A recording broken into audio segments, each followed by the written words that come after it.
എനിക്ക് കുറച്ച് ഓൾഡ് സ്കൂളാണ് ഇഷ്ടം. ഞാൻ എൻ്റെ മക്കളെ അടിക്കുന്നില്ല, പക്ഷെ എന്നാലും അതല്ലേ നല്ലതെന്ന് എനിക്ക് ചിലപ്പോൾ തോന്നാറുണ്ട്. കാര്യം അവിടെ കുറച്ചുകൂടി എളുപ്പത്തിൽ റിസൾട്ട് ഉണ്ടായിരുന്നു. മാമന് വിദ്യാഭ്യാസം കുറവാണെങ്കിൽ അപ്പുറത്തെ ഹോട്ടലിൽ ചേട്ടൻ അല്ലെങ്കിൽ അച്ഛൻ അങ്ങനെ ആരെങ്കിലുമൊക്കെ ആയിരുന്നല്ലോ. അന്ന് പിന്നെ അവരെന്തെങ്കിലും അവൻ പഠിച്ചത് അതല്ല, അവൻ പഠിച്ചിട്ട് ജോലി, അപ്പം നീയും അത് പഠിച്ചാൽ മതി എന്ന് പറയുന്ന ഒരു കാലത്ത് ഇപ്പം അവിടെ നിന്ന് ഒരുപാട് മാറ്റം വന്നില്ലേ. ഇപ്പം ആൾക്കാർ ഇപ്പം അവർക്ക് താല്പര്യമുള്ളത് ഇപ്പം അസസ് ചെയ്യാം. എന്നിട്ടും കൺഫ്യൂഷൻ ഉണ്ട് ആൾക്കാർക്ക് ഒരുപാട്. ഇപ്പം അങ്ങനെയല്ലേ പഠിക്കുന്നത്. ഹ്യൂമാനിറ്റീസ് എവിടെ പഠിക്കുന്നു, നമ്മൾ എന്ത് പഠിച്ചാലും എവിടെ പഠിക്കുന്നു എന്നുള്ളത് വളരെ പ്രധാനമാണ്. 100 crore ക്ലബിലുള്ള എത്ര അഡ്വക്കേറ്റ്സ് ഉണ്ടെന്നറിയോ? എനിക്ക് തോന്നുന്നു ഇന്ത്യയിലെ ഏറ്റവും കൂടുതൽ ശമ്പളം ഉണ്ടാക്കുന്ന, വരുമാനം ഉണ്ടാക്കുന്ന പ്രൊഫഷണൽസ് അഡ്വക്കേറ്റ്സാണ്, ഇൻഡിവിജ്വൽ പ്രൊഫഷണൽസ്. ഒരു വർഷം 100 കോടിയിലധികം സമ്പാദിക്കുന്ന വക്കീലന്മാരുടെ ക്ലബുണ്ട് ഇന്ത്യയിൽ. സ്റ്റോറീസിൻ്റെ വീഡിയോ ബോക്സിലേക്ക് വീണ്ടും സ്വാഗതം. പ്രവീൺ കമലമ്മ, ഈ ഹ്യൂമാനിറ്റീസ് എന്ന് പറയുന്ന സബ്ജക്റ്റ് +2 കുട്ടികൾ എടുക്കുന്നത് ഏറ്റവും മാർഗോറമുള്ള കുട്ടികൾ എടുക്കുന്ന ഒരു സബ്ജക്റ്റായിട്ട് ഹ്യൂമാനിറ്റീസിനെ കാണുന്നുണ്ട്. അതൊരു മിത്തല്ലേ? എന്താണ് ഈ ഹ്യൂമാനിറ്റീസ് പഠിച്ച കുട്ടികളുടെ ഫ്യൂച്ചർ എങ്ങനെയായിരിക്കും? അങ്ങനെയുള്ള ഒരുപാട് കുട്ടികളുണ്ട്, അവർ ഭയങ്കര കൺഫ്യൂസ്ഡാണ്. അതിനെക്കുറിച്ചൊന്ന് പറയാമോ? ഇല്ല, അതിനകത്തിപ്പം നല്ല മാറ്റമുണ്ട്. ഇപ്പം നല്ല മാർക്കുള്ള പിള്ളേരും ഹ്യൂമാനിറ്റീസ് സെലക്ട് ചെയ്യുന്ന കുട്ടികൾ ഒത്തിരി ഉണ്ട്. ഇപ്പം കാലം മാറി വരുന്നുണ്ട്. ഒരു സ്കൂളിൽ സംസാരിക്കുമ്പോൾ ഞാൻ പറഞ്ഞു, humanities is a leading subject, science is a supporting system. നമ്മളേതൊരു ഗവൺമെന്റ് ഹ്യൂമാനിറ്റീസ് എന്ന് പറയുന്ന ലീഡിങ് സബ്ജക്റ്റ് ആണ്. സോഷ്യൽ സയൻസ് ആണല്ലോ ലീഡ് ചെയ്യുന്നത്. സോഷ്യൽ സയന്റിസ്റ്റ് എന്ന മേഖലയിലോട്ട്, സോഷ്യൽ സയന്റിസ്റ്റ് എന്ന രീതിയിലോട്ട് നമ്മൾ ചിന്തിക്കാത്തതിന്റെ വിഷയം അത്. ഇപ്പോൾ എക്സാമ്പിൾ നമ്മുടെ മുഖ്യമന്ത്രി എടുക്കാം. ഇപ്പോൾ അദ്ദേഹം പ്രോപ്പർലി ക്വാളിഫൈഡ് ആയിട്ടുള്ള ഒരു മുഖ്യമന്ത്രിയാണെന്ന് പറയാൻ പറ്റും. വി ഡി സതീശൻ. കാര്യം MSW ആണ്. അത് കഴിഞ്ഞ് LLB LLM. അപ്പോൾ അദ്ദേഹം മുഖ്യമന്ത്രിയായപ്പം ആദ്യമായി വന്ന ഒരു പ്രഖ്യാപനം തന്നെ വയോജന വകുപ്പാണ്, വൃദ്ധജനങ്ങളെ സംരക്ഷിക്കുന്ന കാര്യമാണ്. അപ്പോൾ അത് അദ്ദേഹം പഠിച്ച MSWയുടെ ഗുണം അത് മനസ്സിലാവുന്നുണ്ടോ? അത് MSWയുടെ ഗുണം അത്. കാര്യം ഒരു സൊസൈറ്റിയെ ഒരു സോഷ്യൽ എഞ്ചിനീയറിംഗ് ചെയ്യുമ്പോൾ നമ്മൾ റിവേഴ്സ് എഞ്ചിനീയറിംഗ് എന്ന് പറയുന്നില്ല, നമുക്ക് അവിടുന്ന് പണ്ട് ഞാൻ വായിച്ചിട്ടുള്ളതാണ്. ഒബാമ ഒരിക്കൽ പറഞ്ഞിട്ടുണ്ട്, ഒരു അഡ്മിനിസ്ട്രേറ്റർക്ക് ആകെ ചെയ്യേണ്ട 4 കാര്യങ്ങളേ ഉള്ളൂ: pure water, pure food, pure air. Then when the people retire they have to retire with some dignity. അപ്പം ആൾക്കാർ റിട്ടയർ ചെയ്യുന്ന സമയത്ത്, വിട പറയുന്ന സമയത്ത് ആത്മാഭിമാനത്തോടുകൂടി അവർക്ക് വിട പറയാൻ പറ്റണം. ഇതാണ് ഏറ്റവും ഒരു വെൽഫെയർ സ്റ്റേറ്റ് എന്ന് പറഞ്ഞാൽ നല്ല ജലം, നല്ല വായു, നല്ല ഭക്ഷണം, ആത്മാഭിമാനത്തോടുകൂടി ജീവിച്ച് മരിക്കാനുള്ളൊരു അവസരം. അവിടെ നിന്നാണ് ഐ ഫെൽ സോ ഗുഡ്. ആ ഒരു ഡിക്ലറേഷൻ വന്നപ്പോൾ വളരെ പ്രോപ്പറായിട്ടുള്ള തിങ്കിങ് ആണല്ലോ എന്ന് എനിക്ക് തോന്നിയത് അവിടെ നിന്നാണ്. അപ്പം അത് ഹ്യൂമാനിറ്റീസ് പഠിച്ചതിൻ്റെ ഗുണമാണ്. അല്ല, അപ്പം അതുകൊണ്ട് ഹ്യൂമാനിറ്റീസ് എന്ന് പറയുന്നത് ഇപ്പം തീർച്ചയായിട്ടും വലിയ മാറ്റമുണ്ട്. ഇപ്പം CUET എന്ന പരീക്ഷ വന്നു.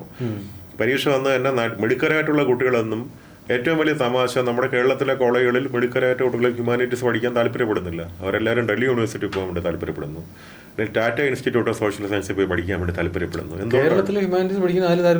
ആരും ഒന്നല്ല, ഞാൻ പറയും മിടുക്കരായിട്ട് കുട്ടികൾ എന്തുകൊണ്ടാണ് ഡൽഹി യൂണിവേഴ്സിറ്റി പോകുന്നത്? സ്റ്റീഫൻസിലോ മിറാൻഡ ഹൗസിലോ അല്ലെങ്കിൽ ലേഡി ശ്രീറാമിലൊക്കെ പോയി പഠിക്കാൻ ഉദ്ദേശിക്കുന്നു, അല്ലെങ്കിൽ ടാറ്റ ഇൻസ്റ്റിറ്റ്യൂട്ട് ഓഫ് സോഷ്യൽ സയൻസിലോ ബനാറസ് ഹിന്ദു യൂണിവേഴ്സിറ്റിയിലോ അലിഗഡിലോ ഒക്കെ പോയി പഠിക്കാൻ വേണ്ടിയിട്ട് പിള്ളേർ ആഗ്രഹിക്കുന്നു. നമ്മുടെ നാട്ടിലെ ഏറ്റവും മിടുക്കർ അങ്ങനെ ഹൈദരാബാദ് യൂണിവേഴ്സിറ്റി പോകുന്നു. അങ്ങനെ പഠിക്കാൻ പറ്റുന്ന ഒരു നാഷണൽ ലെവൽ ഇൻസ്റ്റിറ്റ്യൂട്ട് കോളേജ് കേരളത്തിലില്ല. അങ്ങനത്തെ ആഗ്രഹിച്ചു പോകുന്നൊക്കെ ഉണ്ട്. ഇപ്പം ഇവിടുത്തെ പ്രൈവറ്റ് കോളേജസ് ഒക്കെ ഉണ്ട് അങ്ങനെ. പക്ഷെ എന്നാലും അവർക്ക് ഇപ്പോൾ ടാറ്റ ഇൻസ്റ്റിറ്റ്യൂട്ട് ഓഫ് സോഷ്യൽ സയൻസിൽ അഡ്മിഷൻ കിട്ടിയാൽ ആ കുട്ടി ഒരിക്കലും കേരളത്തിൽ പഠിക്കത്തില്ല. കാര്യം ആ നിലവാരമുള്ള ഒരു കോളേജ് ഇവിടെ ഇല്ല. അല്ലെങ്കിൽ സ്റ്റീഫൻസിൽ കിട്ടിയാൽ അവിടെയല്ലേ പഠിക്കത്തുള്ളൂ, ഇവിടെ പഠിക്കത്തില്ല. പിന്നെ ഡൽഹിയിൽ പോകാൻ പഠിച്ചിട്ടുള്ള ആൾക്കാരും അല്ലെങ്കിൽ ടാറ്റ ഇൻസ്റ്റിറ്റ്യൂട്ടിൽ പോകാൻ പഠിച്ചിട്ട് നമ്മുടെ നാട്ടിൽ തന്നെ പഠിച്ചേ പറ്റുമെന്ന് നിർബന്ധം പിടിക്കുന്ന പാരൻസും ഒക്കെ ഉണ്ടെങ്കിൽ മാത്രമായിരിക്കും എന്ത് ചെയ്യുന്നത്. നേരെ മറിച്ച് ഏറ്റവും മിടുക്കരായിട്ട് ചിന്തിക്കുന്ന, ഞാൻ എല്ലായിടത്തും പറയുന്നൊരു എക്സാമ്പിളാണ് ഡോക്ടർ ശശി തരൂരിൻ്റെ എക്സാമ്പിൾ. അദ്ദേഹം ആണ് ഈ കരിയർ സെലക്ഷനിൽ ഞാൻ എല്ലായിടത്തും എല്ലാ ഇൻ്റർവ്യൂവിനും ഞാൻ അത്രയും നല്ല എക്സാമ്പിൾ ആയതുകൊണ്ടാണത്. അപ്പോൾ അദ്ദേഹം നല്ല പഠിക്കുന്ന കുട്ടിയായിരുന്നു. കണക്കിനും സയൻസിനും എല്ലാത്തിനും ഫുൾ മാർക്കാണ്. അപ്പോൾ സ്വാഭാവികമായിട്ടും എന്ത് ചെയ്യും, അന്നത്തെ കാലത്ത് സയൻസ് എടുക്കും. അപ്പം അവിടുത്തെ അദ്ദേഹത്തിൻ്റെ അധ്യാപകരൊക്കെ പറഞ്ഞു, അയ്യോ ഞങ്ങളുടെ ശശി സയൻസ് ഇത്രയും മിടുക്കനായ വിദ്യാർത്ഥി എന്തുകൊണ്ടാണ് സയൻസ് പഠിക്കാത്തത് എന്ന് അവർക്ക് അത്ഭുതമായി. അപ്പോൾ പുള്ളിക്കാരൻ്റെ അച്ഛനെ വിളിച്ച് ചോദിച്ചു, എന്ത് പറ്റി, നീ പഠിച്ചുകൊണ്ടിരുന്നല്ലേ എന്നാണ്, ഇപ്പം നീ എന്തുകൊണ്ടാണ് ഈ ഹിസ്റ്ററി പഠിക്കാൻ പോകുന്നതെന്ന് ചോദിച്ചു. അപ്പോൾ തരൂർ പറഞ്ഞ ഉത്തരമാണ് അതിനകത്തുള്ള ഏറ്റവും ഇൻ്റലിജൻ്റ് ആയിട്ടുള്ള ഉത്തരം. തരൂർ പറഞ്ഞു, എനിക്ക് പഠനശേഷിയുണ്ട്, അതുകൊണ്ട് എല്ലാ സബ്ജക്റ്റും പഠിക്കാനുള്ള കഴിവ് എനിക്കുണ്ട്. പരീക്ഷ എഴുതാൻ എന്നും അറിയാം, ഇപ്പം മാർക്കും സ്കോർ ചെയ്യാൻ പറ്റും. പക്ഷെ അതിൻ്റെ അർത്ഥം എനിക്ക് ആ സബ്ജക്റ്റ് ഇഷ്ടമാണെന്നല്ല. This a very big point. പറഞ്ഞത് സയൻസും കണക്കും ഒക്കെ ഞാൻ പഠിച്ചാൽ immediately after the examination I forget, പിന്നെ അത് ഓർത്തിരിക്കാറില്ല. പക്ഷേ ഞാൻ എന്തൊക്കെയാണോ ഹിസ്റ്ററിയിലും ലിറ്ററേച്ചറിലും പഠിച്ചത് അതെല്ലാം എനിക്ക് ഇപ്പോഴും നല്ല ഓർമ്മയുണ്ട്. ഇപ്പം ചോദിച്ചാൽ ഞാൻ പറയാം. And I have a insatiable curiosity to know history more. അതുകൊണ്ട് ഞാൻ ഹിസ്റ്ററി പഠിക്കാൻ തീരുമാനിച്ചു. Now he is creating history every day. മനസ്സിലാവുന്നുണ്ടോ? അപ്പോൾ അങ്ങനെ history humanities a intelligent choice. ഇപ്പോൾ ഇന്ന് ഏറ്റവും അധികം ജോലി സാധ്യതയുള്ള ഏറ്റവും മിടുക്കന്മാരായിട്ട് കരിയർ എന്ന് പറയുന്നത് ലോ ആണ്. ഇപ്പോൾ ലോ പഠിക്കാൻ വേണ്ടിയിട്ട് ഒരുപാട് പിള്ളേർ ഇപ്പോൾ ക്ലാറ്റ് എന്ന പരീക്ഷ, ഇപ്പോൾ ലോ കോളേജുകളിൽ നല്ല ഇടിയുണ്ട് ഇപ്പം. കാര്യം ഈ AI-ക്കൊന്നും തൊടാൻ പറ്റാത്ത ചില കരിയേഴ്സിലൊന്നാണ് ലോ എന്ന് പറയുന്നത്. ഇവിടെ ജനം ഉള്ളിടത്തോളം കാലം ക്രൈംസ് ഉണ്ടാവും, വിഷയങ്ങളുണ്ടാവും. പ്രത്യേകിച്ചും പറഞ്ഞ പോലെ എനിക്ക് തോന്നുന്നു AI-ക്ക് ഹ്യൂമാനിറ്റീസിലും തൊടാൻ പറ്റില്ല, വലുതായിട്ട് തൊടാൻ പറ്റില്ല, എഴുതായിട്ടല്ല തൊടാനേ പറ്റില്ല. കാര്യം എന്താ വെച്ചാൽ ഇമോഷൻസുമായിട്ട് ബന്ധപ്പെട്ട് ചെയ്യുന്ന ഇപ്പം MSW, BSW നമ്മുടെ നാട്ടിൽ ഏറ്റവും അധികം വേണ്ടുന്ന ചില കാര്യങ്ങളാണ് ഇല്ല ഈ നമ്മുടെ ബാച്ചിലർ ഓഫ് സോഷ്യൽ വർക്കും മാസ്റ്റർ ഓഫ് സോഷ്യൽ വർക്കും ഒക്കെ നമ്മുടെ നാട്ടിൽ ഏറ്റവും അധികം വേണ്ടുന്ന കാര്യങ്ങളാണ്. പക്ഷേ ഇപ്പം പഠിക്കുന്ന കുട്ടികളൊക്കെ വിദേശത്ത് പോകുന്നവരെ അവിടെ കുറച്ചും കൂടി ജോലി സാധ്യതയുണ്ട് അതിനകത്ത്. പക്ഷേ ഇന്ത്യയിൽ അതിനുള്ള സ്കോപ്പ് പോലെ വേറെ എങ്ങും ഉണ്ടാവാൻ പാടില്ല. പക്ഷെ ഇന്ത്യയിൽ അത്രത്തോളം വലിയ ശമ്പളമൊന്നും ഇല്ലാത്തതുകൊണ്ടാണ് ആൾക്കാർ എന്ത് ചെയ്യുന്നത്, ഇത് പഠിച്ചിട്ട് വിദേശത്തൊക്കെ പോകുന്നത്. ഏറ്റവും അധികം BSW-നൊക്കെ സ്കോപ്പുള്ള രാജ്യം ഇന്ത്യയല്ലേ. എന്തുമാത്രം സോഷ്യൽ വർക്ക് വേണ്ടുന്ന ഒരു സ്ഥലമാണ് ഇന്ത്യ എന്ന് പറയുന്നത്. അപ്പോൾ അവിടെ ഈ സംഗതിക്ക് വലിയ സാധ്യതകൾ വരണം. ഈ ഏണിങ്ങിൻ്റെ കാര്യം പറഞ്ഞപ്പോൾ എനിക്ക് ചോദിക്കാനുള്ളത്, ഈ ഹ്യൂമാനിറ്റീസ് പഠിച്ചിറങ്ങുന്ന ഒരു കുട്ടിക്ക് ഒരു എഞ്ചിനീയറിംഗ് പഠിക്കുന്നു, അല്ലെങ്കിൽ ഒരു ഡോക്ടർ, അല്ലെങ്കിൽ ഒരു സയൻസ് പഠിച്ചിറങ്ങുന്ന കുട്ടികളുടെ അത്രയും ശമ്പളമൊക്കെ കിട്ടുമോ? ഹ്യൂമാനിറ്റീസ് എവിടെ പഠിക്കുന്നു, നമ്മൾ എന്ത് പഠിച്ചാലും എവിടെ പഠിക്കുന്നു എന്നുള്ളത് വളരെ പ്രധാനമാണ്. ഹ്യൂമാനിറ്റീസിൻ്റെ ഫ്യൂച്ചർ മേലോട്ട് പഠിക്കുന്നതിനനുസരിച്ച്. അപ്പോൾ ഞാൻ അങ്ങനെ ചോദിക്കാം, ഹ്യൂമാനിറ്റീസിൻ്റെ എക്സാമ്പിൾ, ഇന്ത്യയിൽ 100 crore ക്ലബിലുള്ള എത്ര അഡ്വക്കേറ്റ്സ് ഉണ്ടെന്നറിയോ? എനിക്ക് തോന്നുന്നു ഇന്ത്യയിലെ ഏറ്റവും കൂടുതൽ ശമ്പളം ഉണ്ടാക്കുന്ന, വരുമാനം ഉണ്ടാക്കുന്ന പ്രൊഫഷണൽസ് അഡ്വക്കേറ്റ്സാണ്, ഇൻഡിവിജ്വൽ പ്രൊഫഷണൽസ്. ഒരു വർഷം 100 കോടിയിലധികം സമ്പാദിക്കുന്ന വക്കീലന്മാരുടെ ക്ലബ്ബുണ്ട് ഇന്ത്യയിൽ. ഇത് IT-കാരോ എഞ്ചിനീയറോ ഡോക്ടർമാരോ അല്ല, വക്കീലന്മാരാണ്. അദ്ദേഹത്തിന് അഡ്വക്കേറ്റ് എന്ന് പറയുന്നതിൻ്റെ പ്രൊഫഷൻ്റെ പവർ വേറെയാണത്. മനസ്സിലാവുന്നുണ്ടോ? ഇപ്പോൾ ഗീതാ ഗോപിനാഥ് എന്ന് പറയുന്ന എക്കണോമിസ്റ്റ്, അപ്പം ഞാനതൊക്കെ പിള്ളേരോട് എപ്പോഴും പറയാൻ ആഗ്രഹിക്കുന്ന കഥകളാണ്. കണ്ണൂർ ഉള്ള ആളാണ് അവർ ആദ്യം ലേഡി ശ്രീറാം കോളേജിൽ പഠിച്ചു. അത് കഴിഞ്ഞിട്ട് ഡൽഹി സ്കൂൾ ഓഫ് എക്കണോമിക്സിൽ പോയി പഠിച്ചു. പിന്നെ ന്യൂയോർക്ക് യൂണിവേഴ്സിറ്റി പോയി അവിടെ നിന്ന് ഒരു MA കൂടി പഠിച്ചു. അത് കഴിഞ്ഞ് പ്രിൻസ്റ്റണിൽ നിന്ന് PhD എടുത്തു. അങ്ങനെ എന്നിട്ട് ചിക്കാഗോ യൂണിവേഴ്സിറ്റിയിൽ അസിസ്റ്റൻറ്റ് പ്രൊഫസറായി. അതിനുശേഷം ഹാർവാർഡ് യൂണിവേഴ്സിറ്റിയിൽ അമർത്യ സെന്നിന് ശേഷം രണ്ടാമത് ഫുൾ ടൈം എക്കണോമിക്സ് പ്രൊഫസറാവുന്ന ഇന്ത്യൻ വംശജ എന്ന് പറയുന്നത് ഗീതാ ഗോപിനാഥ്. അതിനുശേഷം അവർ IMF-ൻ്റെ ഇൻ്റർനാഷണൽ മോണിറ്ററി ഫണ്ടിൻ്റെ ചീഫ് എക്കണോമിസ്റ്റായി. പിന്നെ അതിൻ്റെ ഫസ്റ്റ് ഡെപ്യൂട്ടി ചെയർപേഴ്സണായി. Now she is back to campus again. ഇപ്പം ഹാർവാർഡിൽ ഇപ്പോൾ വീണ്ടും പഠിപ്പിക്കാൻ വന്നു. അപ്പോൾ കരിയർ എന്ന് പറഞ്ഞാൽ വേൾഡ് ഫേമസ് എക്കണോമിസ്റ്റാണ്. അപ്പം അങ്ങനെ എത്രയോ ആൾക്കാരുണ്ട്. അപ്പം ആ സോഷ്യൽ സയൻറ്റിസ്റ്റ് ആയിരുന്നു, സോഷ്യൽ സയൻസാണ് പഠിച്ചത്, തരൂർ പഠിച്ചത്. അങ്ങനെ എത്രയോ ആൾക്കാർ. പിന്നെ ജേർണലിസ്റ്റുകൾ, അവർ സോഷ്യൽ സയൻറ്റിസ്റ്റുകളല്ല, അവർ ഭയങ്കര എത്രയോ മിടുക്കന്മാരായിട്ടുള്ള ജേർണലിസ്റ്റുകളുണ്ട്. ഇപ്പോൾ ലോകത്തിനെ തന്നെ മാറ്റിമറിക്കുന്ന ജേർണലിസ്റ്റുകളല്ല. ഭയങ്കര ഇൻഫിനിറ്റ് ആയിട്ടുള്ള ഓപ്പർച്യൂണിറ്റികൾ ഈ ഹ്യൂമാനിറ്റീസിനാണുള്ളത്. സ്കില്ല് നമുക്ക് അതിനകത്ത് ഹ്യൂമാനിറ്റീസ് നല്ല സ്കില്ല് വേണം. വെറുതെ പഠിച്ചതുകൊണ്ട് മാത്രം കാര്യമല്ല. Humanities more of a communication job. The world belongs to story tellers. കഥ പറയുന്നവരൊപ്പമാണ് ഈ ലോകം അല്ലേ. നന്നായിട്ട് കഥ പറയാൻ അറിയുന്നവരാണ്. അല്ലാതെ റിസർച്ചേഴ്സ് ഉണ്ട്. ഇപ്പം സോഷ്യൽ സയൻസിനകത്ത് റിസർച്ച് ചെയ്യാം, എക്കണോമിക് റിസർച്ച് ചെയ്യാം, മാർക്കറ്റ് റിസർച്ച് ചെയ്യാം. അതൊക്കെ ഇതിനാ ഭാഗമായിട്ട് വരുന്നത്. റിസർച്ചേഴ്സ് ഉണ്ട്, സോഷ്യൽ റിസർച്ചേഴ്സ് ഉണ്ട്. പക്ഷെ എന്നാലും കമ്മ്യൂണിക്കേഷൻ സ്കില്ലാണല്ലോ ലോകത്തിലെ ഏറ്റവും വലിയ ഒരു സ്കില്ലെന്ന് പറയുന്നത്. ഒന്നൊന്നല്ല, ഏറ്റവും വലിയ സ്കില്ലെന്ന് പറയുന്നത് തന്നെ എന്താണ്? Communication skill. അപ്പം ആ കമ്മ്യൂണിക്കേഷൻ സ്കില്ലൊക്കെ കൂടെയുള്ള കുട്ടികളാണ് പലപ്പോഴും ഈ ഓർഗനൈസേഴ്സൊക്കെ അല്ലേ. ഇപ്പം ഒരുപാട് കാര്യങ്ങളൊക്കെ ഓർഗനൈസ് ചെയ്യുന്ന ആൾക്കാർ. ഇപ്പം എൻ്റെ തന്നെ ഒരു ലിറ്റ്സി കുരിശുങ്കൽ എന്ന് പറയുന്നൊരു ഫ്രണ്ട് കൊച്ചിയിലുള്ളതാണ്. അവരിപ്പോൾ പിന്നെ ഞാൻ കണ്ടത് she went to Harvard juvenile justice എന്നൊരു സാധനമാണ് പഠിച്ചത്. ഇപ്പോൾ അവിടെ എന്തൊക്കെയോ ഇലക്ഷനൊക്കെ മത്സരിക്കുന്നുണ്ട്. She is very popular in US. അങ്ങനെയുള്ള അവർ താമസിക്കുന്ന ഏരിയയിൽ അത്യാവശ്യം പോപ്പുലറായിട്ട് ജീവിക്കുന്നത് അങ്ങനെയുള്ള എത്രയോ എക്സാമ്പിൾസ് ഉണ്ട്. നമുക്ക് ഒരുപാട് എക്സാമ്പിൾസ് ഉണ്ട്. പേരൻസിൻ്റെ ഒരു മനോഭാവം അങ്ങോട്ട് മാറുന്നുണ്ടോ? തീർച്ചയായിട്ടും ഇപ്പോൾ ഒരുപാട് മാറ്റമുണ്ട്. ഇപ്പോൾ പുതിയ ജനറേഷൻ പാരൻ്റാണ്. ഇപ്പം ഞാനും ഷാജിയ ജോണും ഒക്കെ പാരൻസാണ്. ഇപ്പം നമ്മളെ ഒരു അവസ്ഥ മാറിയല്ലോ. ഇപ്പം നമ്മളിപ്പോൾ ചിന്തിക്കുന്നതൊന്നും ട്രഡീഷണൽ ആയിട്ടല്ലല്ലോ. ഇപ്പം അതിന് പോസിറ്റീവ്സും ഉണ്ട്, നെഗറ്റീവ്സും ഉണ്ട് കേട്ടോ. ഇപ്പം കുട്ടികളുടെ ഡിസിപ്ലിനിലൊക്കെ നമ്മുടെ പേരൻസ് ആയിരുന്നു കുറച്ചുകൂടി നല്ലത്. അവർക്ക് ഈ സൈക്കോളജി ഫിലോസഫി ഒന്നും അറിയാത്തതുകൊണ്ട് കൈ കിട്ടുന്ന മടൽ വിട്ട് അടിച്ചു തരുന്നുണ്ട്. നമ്മളൊക്കെ കുറച്ച് പേടിച്ചൊക്കെ മര്യാദയ്ക്ക് ജീവിച്ചു. ഇന്നത്തെ പിള്ളേരെ അടിക്കാൻ പാടില്ലെന്നാണ് ഇപ്പോഴത്തെ പുതിയ നിയമം അതാണ്. പക്ഷെ എന്നാലും എനിക്ക് കുറച്ച് ഓൾഡ് സ്കൂളാണ് ഇഷ്ടം. ഞാൻ എൻ്റെ മക്കളെ അടിക്കുന്നില്ല, പക്ഷെ എന്നാലും അതല്ലേ നല്ലതെന്ന് എനിക്ക് ചിലപ്പോൾ തോന്നാറുണ്ട്. കാര്യം അവിടെ കുറച്ചുകൂടി എളുപ്പത്തിൽ റിസൾട്ട് ഉണ്ടായിരുന്നു.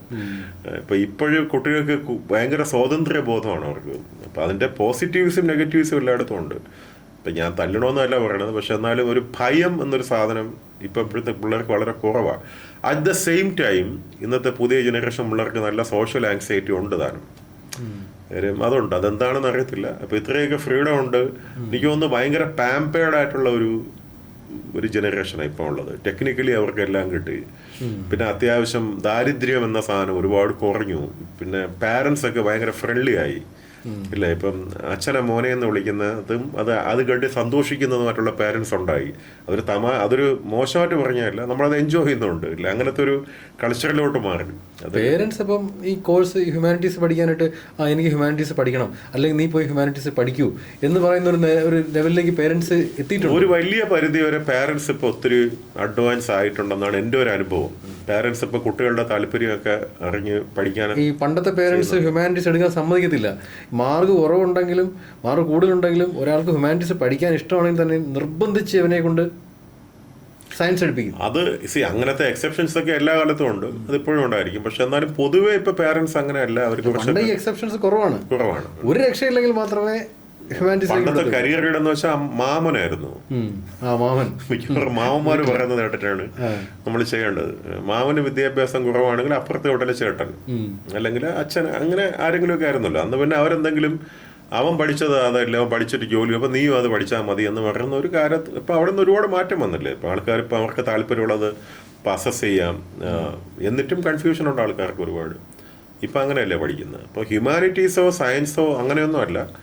എല്ലാ വിഷയങ്ങൾക്കും നമ്മുടെ അഭിരുചിയും താല്പര്യവും ശരിയാണെങ്കിൽ അത് പഠിക്കാം.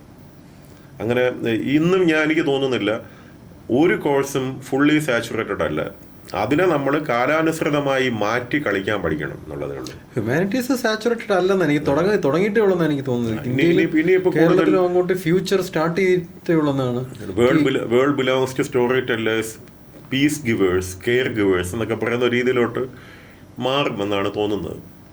ഈ ഹ്യൂമാനിറ്റീസ് പഠിച്ചിട്ട് പെട്ടെന്ന് കിട്ടാവുന്ന എന്തെങ്കിലും ജോലി, പെട്ടെന്ന് നമ്മൾ ചോദിക്കാൻ പാടില്ല, എന്നാലും ഒരാൾ ഫ്യൂച്ചറിൽ എനിക്ക് ഹ്യൂമാനിറ്റീസ് പഠിച്ചിട്ട് ഇങ്ങനെ ഒക്കെ ആവണം എന്ന് പറയുമ്പോൾ അഡ്വക്കേറ്റിൻ്റെ കാര്യം പറഞ്ഞായിരുന്നല്ലോ പ്രവീൺ കമലമ്മ. അതേപോലെ വേറെ എന്തൊക്കെ പൊസിഷനാണ് ഹ്യൂമാനിറ്റീസ് പഠിച്ച ഒരാൾക്ക് ഭയങ്കര ഓപ്പണായിട്ട് കിടക്കുന്നത്? ഇല്ല, അങ്ങനെ ചോദിച്ചാൽ അതെല്ലാം ഇൻഡിവിജ്വൽ ആണിത്. ഇപ്പം അഡ്വക്കേറ്റ് തന്നെ you can become A supreme court advocate ഓരോ കേസില്ല വക്കീൽ. അത് പഠിക്കുന്നതല്ലല്ലോ, അത് ആ കുട്ടി എങ്ങനെ പഠിച്ചു എന്നുള്ളതാണല്ലോ. ഒരു വലിയ സുപ്രീം കോർട്ടിലെ വളരെയധികം ബിസി ആയിട്ടുള്ള പെർ സിറ്റിങ്ങിന് ലക്ഷങ്ങളും കോടികളും വാങ്ങുന്ന അഡ്വക്കേറ്റും ആവാം, കേസില്ല വക്കീലും ആവാം. അത് കോഴ്സിൻ്റെതല്ല, അത് എല്ലായിടത്തും ഉണ്ട്. ഇപ്പം ഇങ്ങനെ മാത്രം ഷാജി മനസ്സിലാക്കിയാൽ മതി. എന്ത് പഠിച്ചാലും ഒരു 20% കുട്ടികൾ അതിനെ വളരെയധികം കരിയർ ഓറിയൻറ്റഡ് ആയിട്ട് മാറ്റാൻ കഴിവുള്ളവരാണ്. അത് വളരെ വലിയ രീതിയിൽ കൊണ്ടുപോകാൻ കഴിവുള്ളവരാണ്. ബാക്കി 80% ആണ് ഈ സ്ട്രഗിൾ എന്ന് പറയുന്നത്. അതൊരു യൂണിവേഴ്സൽ ലോയും കൂടെയാണ്. എല്ലായിടത്തും 80% സ്ട്രഗിൾ ചെയ്യും. അവരിപ്പോൾ സ്വിച്ച് ചെയ്ത് കണ്ടന്റ് ക്രിയേറ്റേഴ്സ് ആയിട്ട് മാറുന്നു. കണ്ടന്റ് ക്രിയേഷനൊക്കെ ഇനിയിപ്പോൾ വലിയ സ്കോപ്പൊന്നും ഇല്ലല്ലോ. ഇപ്പം അനിമേഷൻ പഠിക്കണമെന്നൊക്കെ പറയും പിള്ളേർ വന്നാൽ ഞാൻ പറയും നീ ആദ്യം എ തോപ്പിക്കണം. എയുടെ കാലത്ത് മീഡിയോക്രിറ്റിക്ക് സാധ്യതയില്ല, ജോലിയില്ല. മനസ്സിലാകുന്നുണ്ട്. അപ്പം മീഡിയോക്രിറ്റി എന്ന് പറയുന്ന സാധനം നമുക്ക് മീഡിയോക്കർ ആവാൻ പറ്റത്തില്ല.